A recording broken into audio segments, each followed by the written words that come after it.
Espíritu Santo. Amén.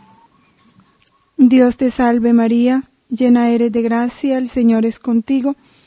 Bendita tú eres entre todas las mujeres, y bendito es el fruto de tu vientre, Jesús. Gloria al Padre, al Hijo y al Espíritu Santo.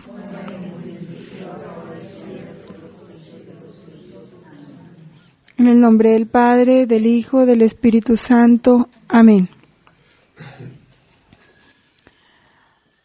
Hablando de ese día consagrado al Señor y que es fundamento y confirmación de nuestra vida cristiana, hay un capítulo muy interesante que es del volumen 3 del 14 de marzo de 1900.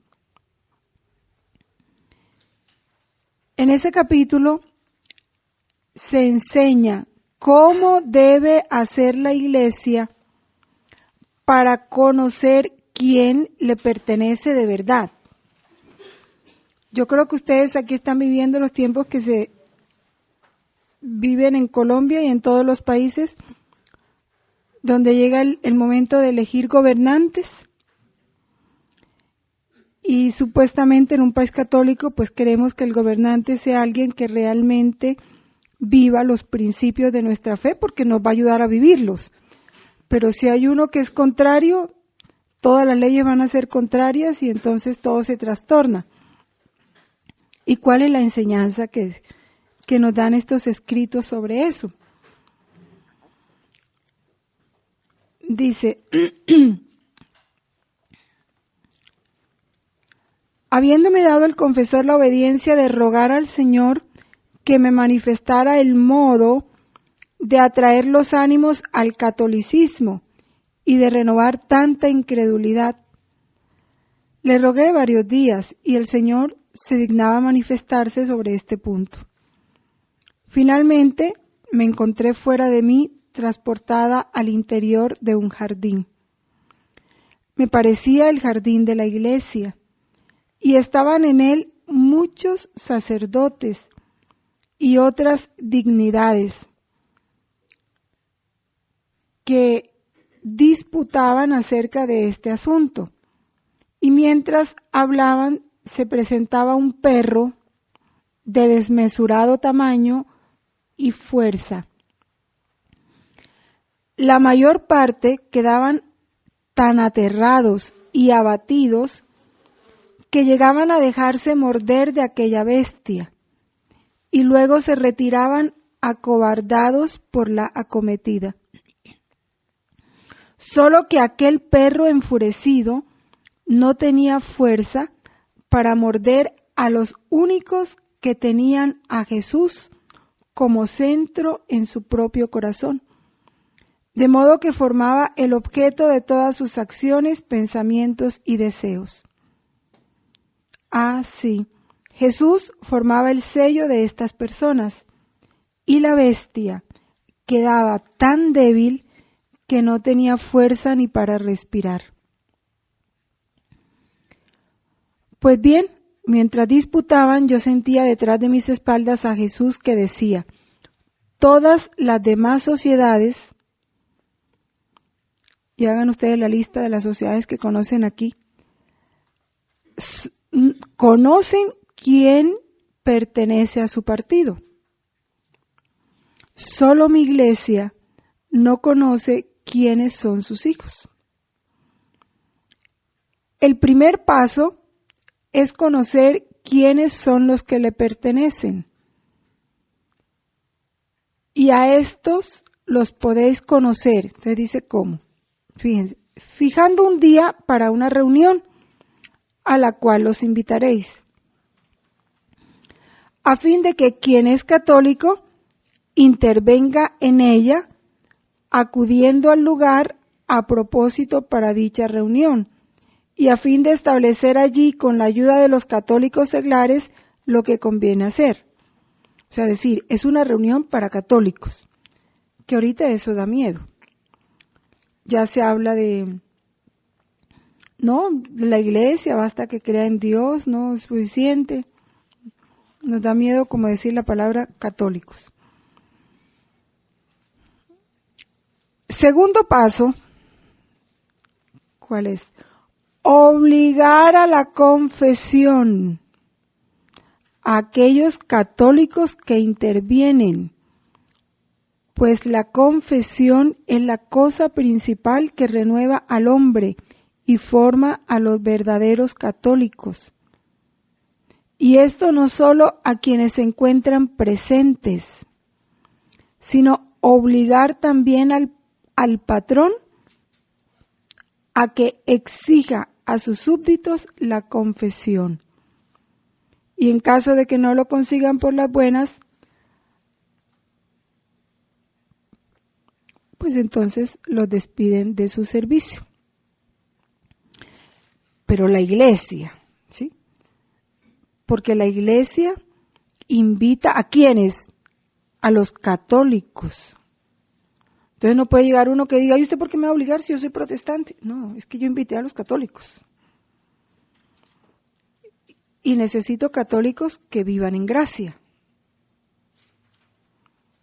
Es como un colegio confesional. Los colegios son confesionales y no confesionales. Los confesionales son los que declaran cuál es su confesión. Es un colegio católico. Este es un colegio protestante. Este es un colegio judío. Son confesionales. El no confesional reciben de todo tipo. Pero el colegio católico puede decir, aquí matriculamos católicos y quienes quieran someterse a los principios católicos. Y se los dice a los papás.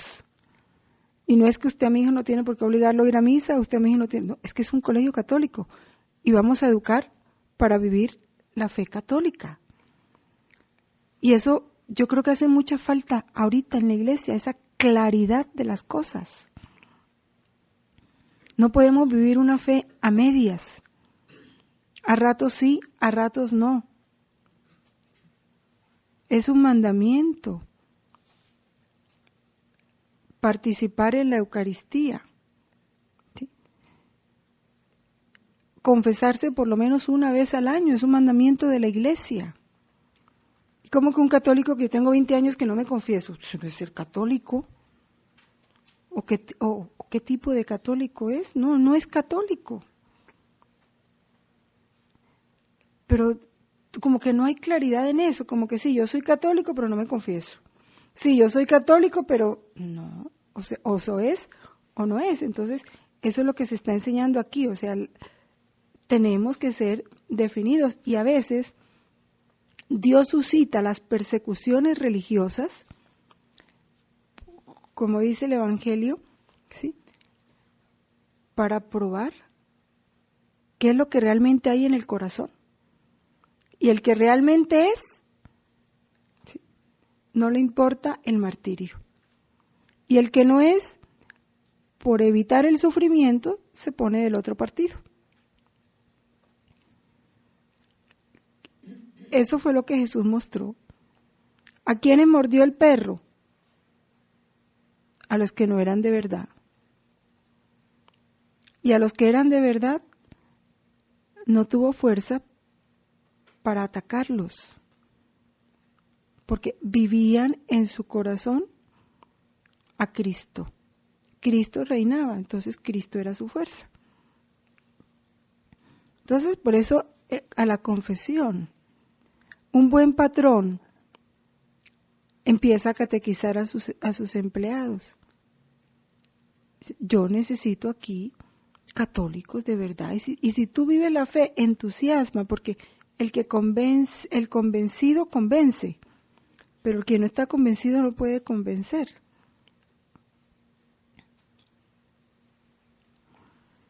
Cuando todo sacerdote haya formado al grupo de sus católicos, podrá avanzar a otros pasos superiores, puesto que el reconocer la oportunidad del tiempo para adentrarse en los partidos y la prudencia en manifestarse es como la poda de los árboles que hace producir abundantes y sazonados frutos. Pero si no se poda el árbol, presenta así una hermosa pompa, una pompa primaveral de flores, pero apenas cae una escarcha o apenas sopla un viento, como el árbol no tiene suficiente humor y fuerza con que sostener tantas flores para transformarlas en frutos, resulta que caen las flores y el árbol queda desnudo. Así acontece en los asuntos de religión. Primero debéis formar un cuerpo conveniente de católicos para hacer frente a los otros partidos, y luego podréis llegar a adentraros en los demás partidos para formar uno solo. En algunos países los obispos han exigido a los candidatos hacer pública su posición frente al aborto, a la unión de homosexuales, a la eutanasia, a toda esta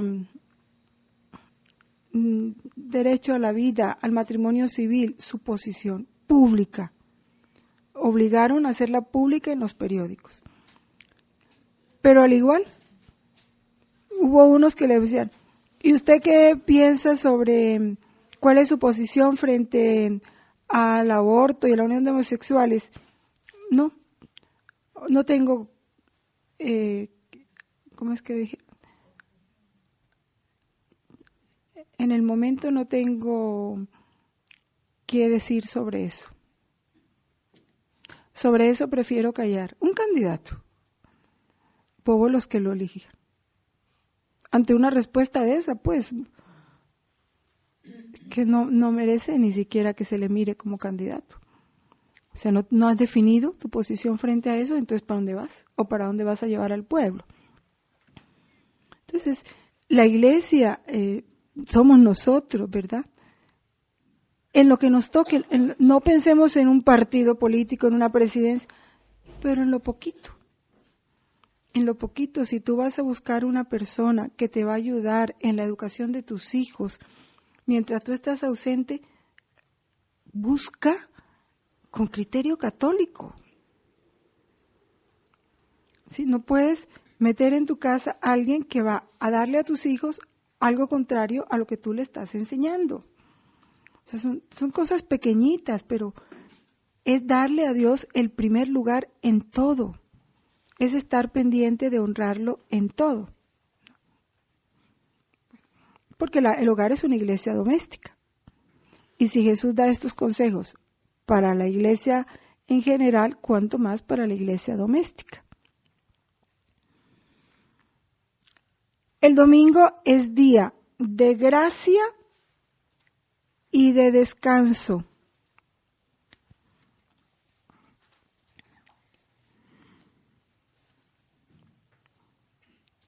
Y esto es importante, día de gracia. Dios tiene reservada muchas gracias, pero muchas gracias quedan detenidas porque no acogemos la voluntad de Dios como debemos acogerla. Entonces Él tiene mucho para darnos, pero no puede porque nuestro corazón está lejos de Él. La vida humana sigue un ritmo de trabajo y descanso. Eso es la voluntad de Dios, trabajo y descanso. Al instituir ese día, el día del Señor, también forma parte del precepto el descanso, no solo el consagrar el día al Señor, sino también el descansar. Un descanso que permita cultivar la vida familiar, cultural, social y religiosa. Durante el domingo y los otros días de precepto, los fieles se abstendrán de entregarse a trabajos o actividades que impidan el culto debido a Dios, que impidan la alegría propia del día dedicado al Señor, la práctica de las obras de misericordia, el descanso necesario del espíritu y del cuerpo. Hablamos aquí de los días que en el país se establecieron de precepto. Por ejemplo, para algunos el 8 de diciembre no pueden cumplir esta parte del descanso, porque les toca ir a trabajar. Pero el día, la misa, sí, la deben hacer. Ingeniarse la forma. Las necesidades familiares o una gran utilidad social constituyen excusas legítimas respecto al precepto del descanso. Ejemplo, los que atienden las clínicas, una cirugía de emergencia. No se va a negar un médico a ir a realizar una cirugía si está en peligro la vida del paciente, tiene que hacerla. Entonces, son necesidades que excusan el descanso.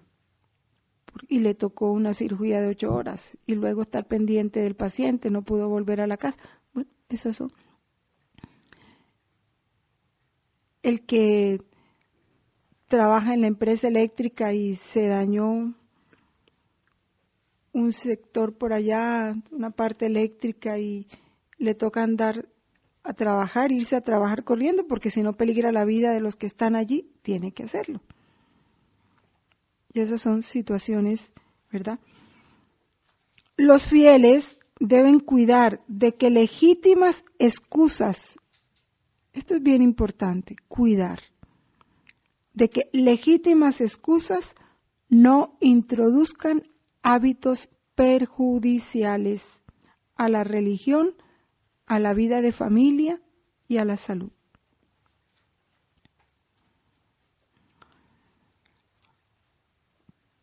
¿Por qué? Porque se pueden justificar. Nos podemos justificar muchas cosas, ¿sí? Programar actividades para el día de descanso. Y luego decir, pero es que tengo que ir, pero es que me toca ir, pero es que... Y a veces, por una legítima excusa, una vez ya se acostumbran, ¿sí?, a estar buscando pretextos. San Agustín, esta frase es bien importante. El amor de la verdad busca el santo ocio. Santo ocio, o sea, el descanso. A la verdad de Cristo, a esta verdad que el domingo es día de descanso. Y la necesidad de amor cultiva el justo trabajo, solo el justo. Para ese día de descanso, una necesidad de amor, de caridad, de servicio al hermano. El numeral 2428 del Catecismo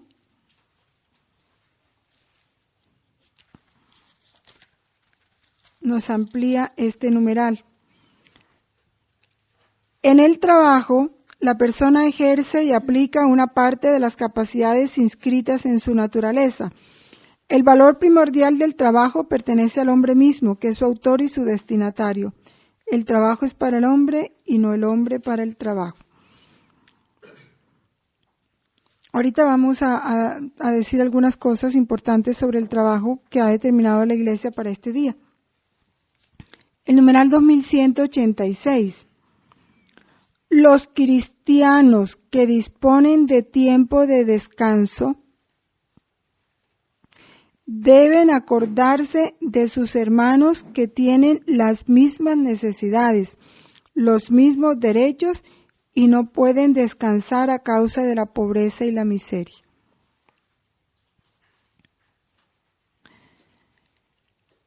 Si una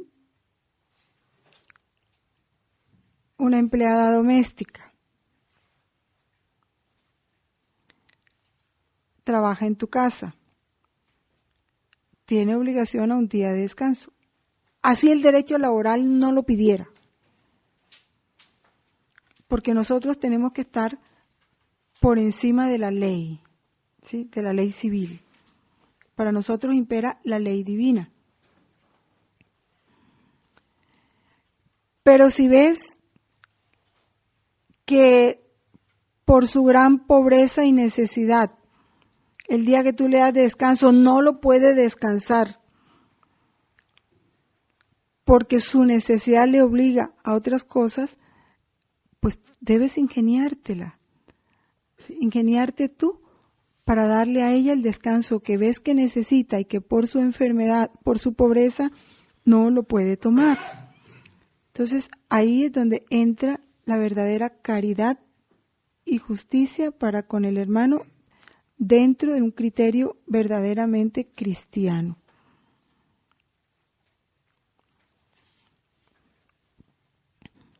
Para esto pues hay que romper con todo egoísmo, ¿no? Claro que es que si yo le digo que se vaya desde el sábado por la tarde, entonces yo me quedo sola y me toca, pero ¿qué importa que te sacrifiques tú un poco el sábado para que ella y tú descansen el domingo? ¿Verdad? Entonces es mirar esas cosas con espíritu cristiano.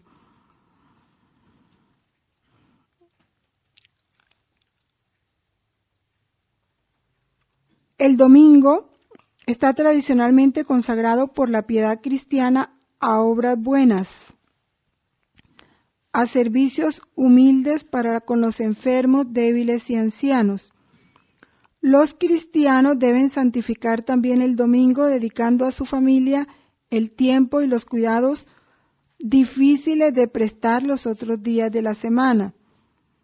El domingo es un tiempo de reflexión, de silencio, de cultura, de meditación que favorecen el crecimiento de la vida interior y cristiana.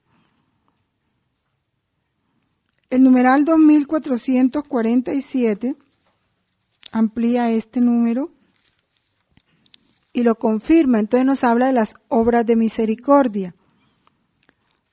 Son acciones caritativas mediante las cuales ayudamos a nuestro prójimo en sus necesidades corporales y espirituales. ¿Sí las recuerdan? Las 14 obras de misericordia, 7 espirituales y 7 corporales. Instruir, aconsejar, consolar, confortar son obras de misericordia espiritual. Perdonar y sufrir con paciencia. Y las de corporales consisten en dar de comer al hambriento, dar techo a quien no lo tiene, vestir al desnudo, visitar a los enfermos y a los presos y enterrar a los muertos. Entre estas obras, la limosna hecha a los pobres es uno de los principales testimonios de la caridad fraterna. Es también una práctica de justicia que agrada a Dios. El que tenga 2 túnicas, que las reparta con el que no tiene. El que tenga para comer, que haga lo mismo. Dad más bien en limosna lo que tenéis, y así todas las cosas serán puras para vosotros. Si un hermano o una hermana están desnudos y carecen del sustento diario, y alguno de vosotros les dice, id en paz, calentaos y hartaos, pero no les dais lo necesario para el cuerpo, ¿de qué sirve?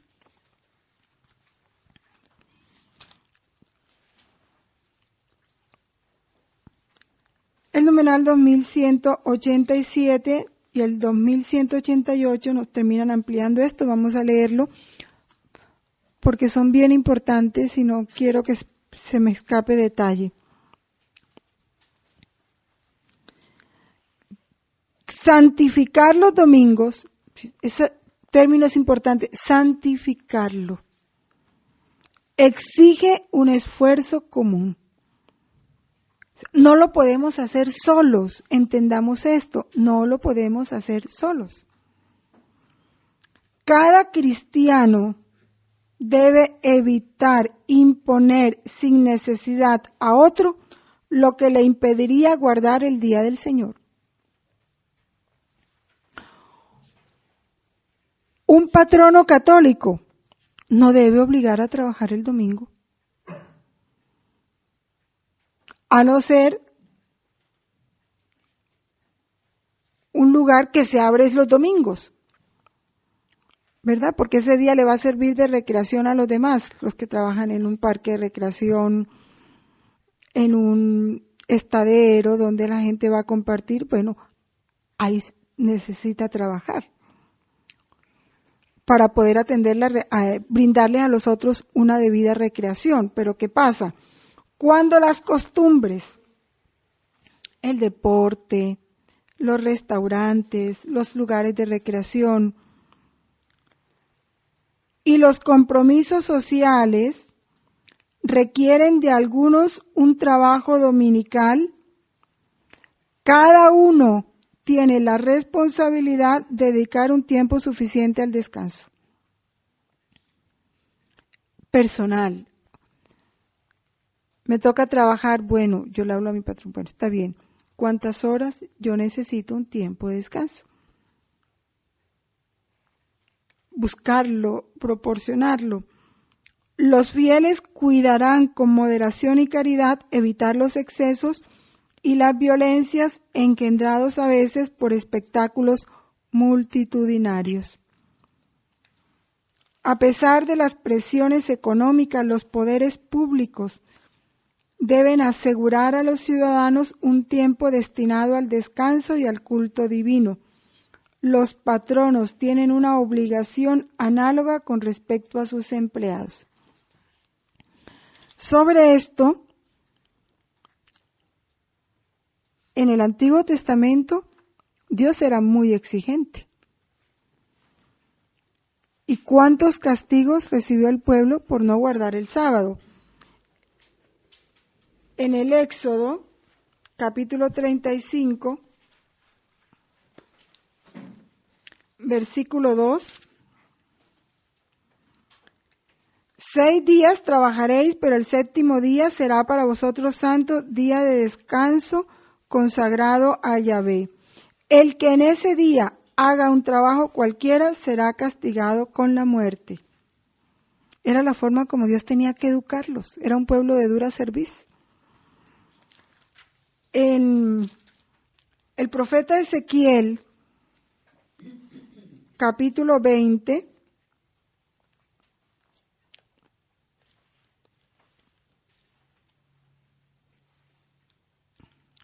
¿está Ezequiel?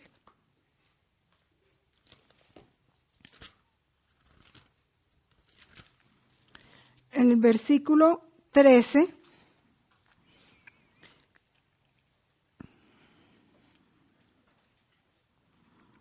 dice, a partir desde el 11, les di mis mandamientos y mis derechos, y les hice saber que son la vida para quien los cumple. Diles también mis sábados, para que fuesen señal entre mí y ellos, para que supiesen que yo soy Yahvé que los santifico. Pero rebelóse contra mí la casa de Israel en el desierto, no anduvieron en mis preceptos, rechazaron mis derechos que son la vida para quien los cumple y profanaron mis sábados. Entonces dije que volcaría sobre ellos mi furor y en mi ira los exterminaría en el desierto. Claro que ahí Dios se arrepiente, ¿no? Pero es fuerte frente a esa falta de fidelidad del pueblo. El profeta Nehemías también, en el capítulo 13, versículos del 15 al 22.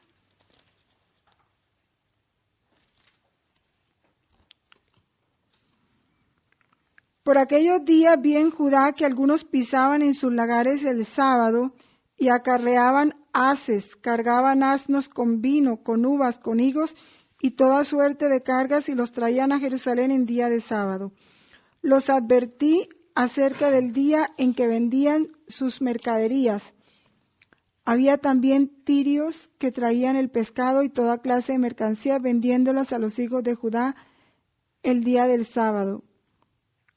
Y ahí el pueblo, pues el profeta los reprende. ¿Por qué? Porque el sábado, el domingo para nosotros,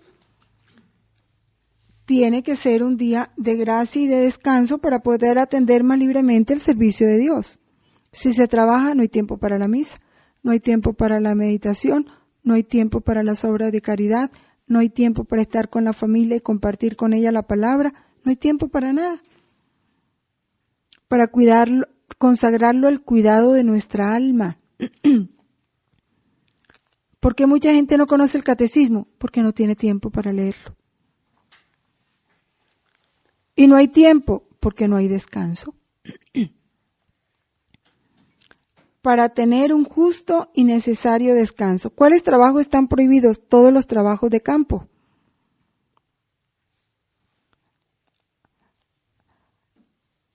Excepto que les toque porque viene una helada y recoger rápido, bueno, ya son emergencias, pero lo normal es que no. Todos los trabajos de arte mecánico, el herrero, el zapatero, el carpintero, y puede haber otros trabajos más suaves, pero si implican un salario. Por ejemplo, tú te pones a bordar porque tú vendes esos bordados. A pesar de que el día de descanso se permite un trabajo manual que distraiga, un pintar, pero si ya hay la intención de salario, no debe hacerse, porque ya no lo haces por descansar, ¿sí? Eso tenerlo en cuenta. Lo dice el catecismo así. Y si te tienes que dedicar a algún trabajo, evita que no te ocupe todo el día. Resulta que muchas mamás, el domingo es el día de la limpieza de la casa y desde que se levantan hasta que anochecen es limpia y... No. La mayoría de los catecismos dice que un trabajo que no te lleve más de 2 horas y media. Porque es día de descanso, hay que dedicarlo al Señor. Hacer lo que dijimos, cuidado del alma, reflexión, un rato de oración, un compartir con la familia, una sana recreación. Dios lo quiere, es la voluntad de Dios. Ya dijimos lo que excusa el descanso, ¿no? Igual lo mismo que lo que excusa la misa. Las costumbres, por ejemplo, es un pueblo donde el día de mercado es el domingo. Eso hay en muchos pueblos, porque es el día que ellos traen sus productos. Entonces, para los que traen sus productos a venderlos, hay una excusa, porque si no lo venden ese día, no los venden.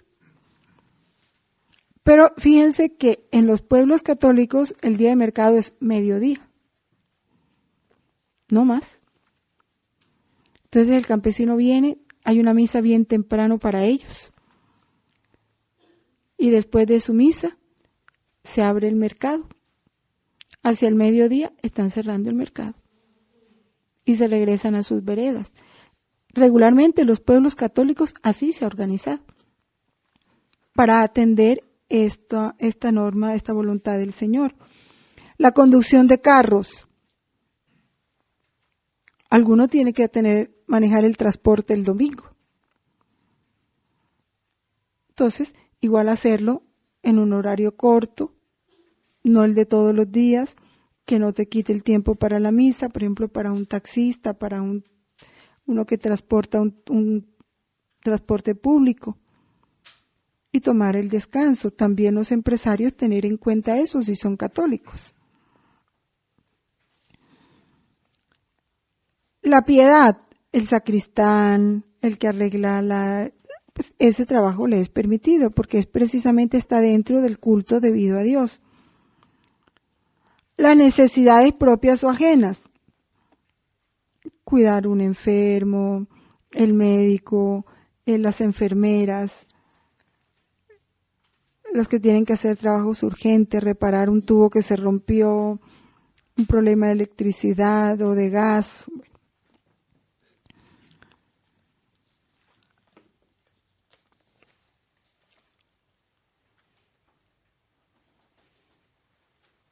En el respeto de la libertad religiosa y del bien común, dice el numeral 2188, que es el último del catecismo, los cristianos deben esforzarse por obtener el reconocimiento de los domingos y días de fiesta de la Iglesia como días festivos legales. Es que si un presidente es católico, es lo primero que debe hacer. Que el pueblo católico tenga la forma como vivir los días festivos y darles libre. El día de precepto, no hay trabajo para. En el país ese día no se trabaja. Eso quien va dirigiendo tiene que mirarlo así. Hay una secta, no sé cuál, pero en eso es rígida. Y la persona que te va a trabajar dice, bueno, yo le trabajo, pero para mí el sábado es libre. Sábado en la tarde lo necesito libre. Eso debe hacer un católico. Luchar para que el domingo para él sea libre.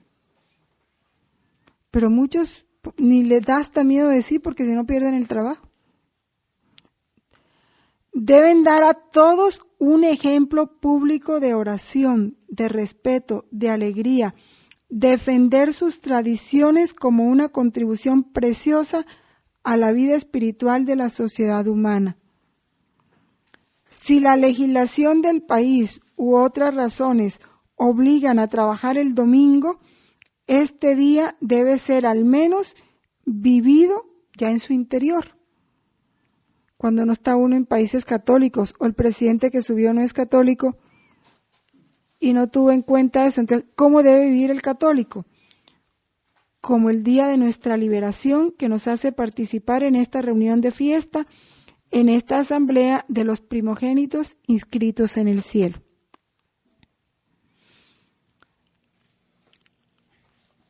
Hay un capítulo del volumen 4, el 148, del 1 de noviembre de 1902. Dice,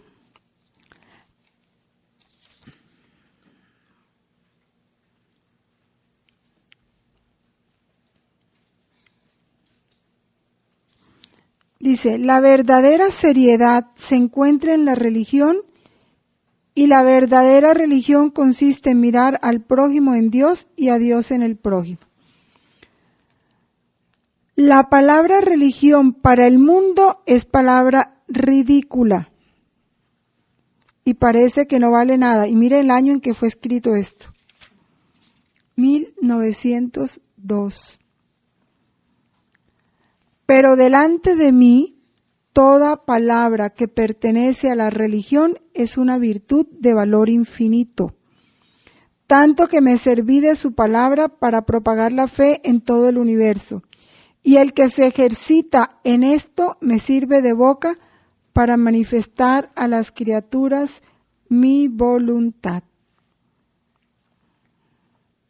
No tener miedo de cada uno expresar su religión.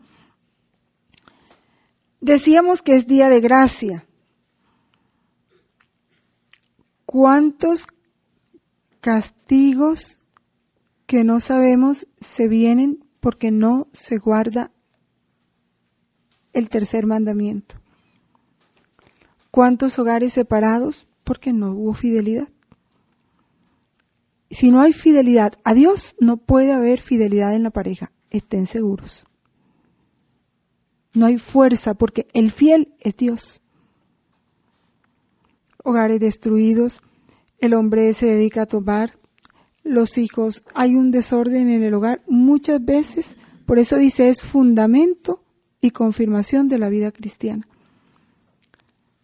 Si no se bendice, se santifica el domingo, Dios no da su gracia. No bendice esa iglesia doméstica. ¿Cuántos problemas, dificultades tienen su origen ahí? Hay un santo, este catecismo explicaba otra esta historia que me pareció muy interesante, San Adeodato. Era zapatero y vivía siempre feliz y de buen genio. Y a la gente le impresionaba eso, ¿no? Él.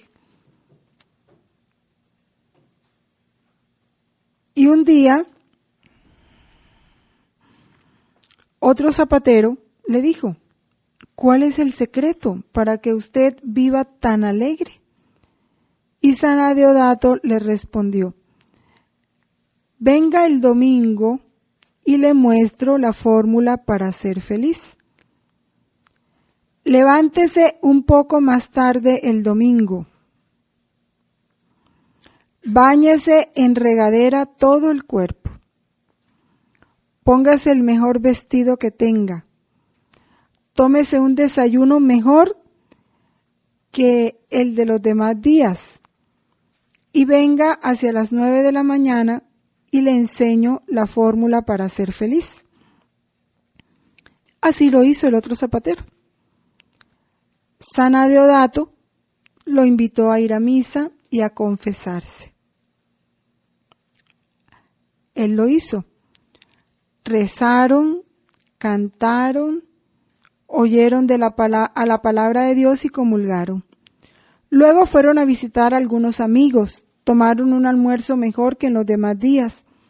Por la tarde salieron a dar un paseo y luego jugaron con sus amigos una partida de su juego preferido. Volvieron felices y contentos a su casa al anochecer.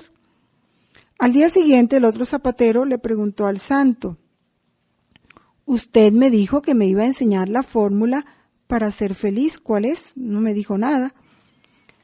La fórmula para ser feliz y que Dios nos bendiga y nos conceda éxito en todo lo que hacemos es pasar el domingo como lo pasamos nosotros ayer, respondió San Adeodato.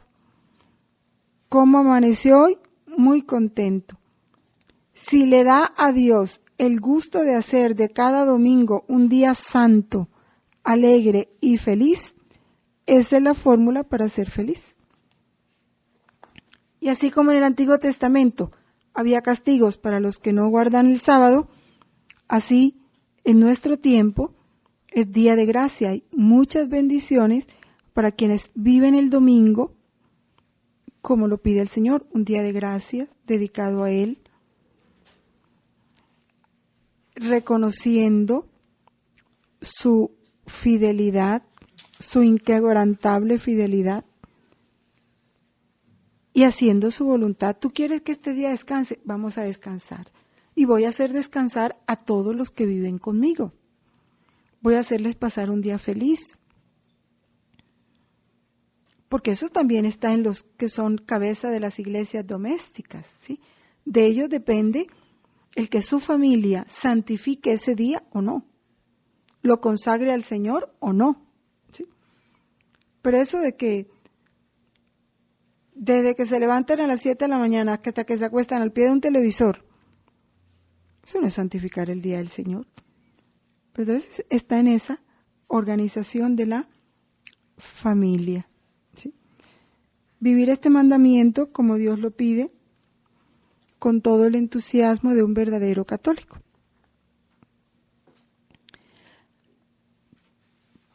Vamos a terminar pidiendo a Dios su reino en el corazón de todos. Y ya el próximo año, si Dios quiere, entonces empezamos con los mandamientos que corresponden al amor al prójimo. Padre nuestro que estás en el cielo, santificado sea tu nombre. Venga a nosotros tu reino. Hágase tu voluntad en la tierra como en el cielo.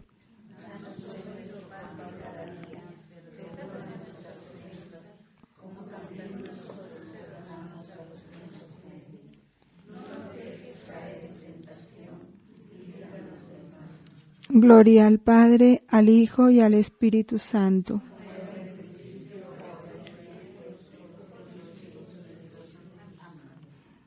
En el nombre del Padre, del Hijo, del Espíritu Santo. Amén.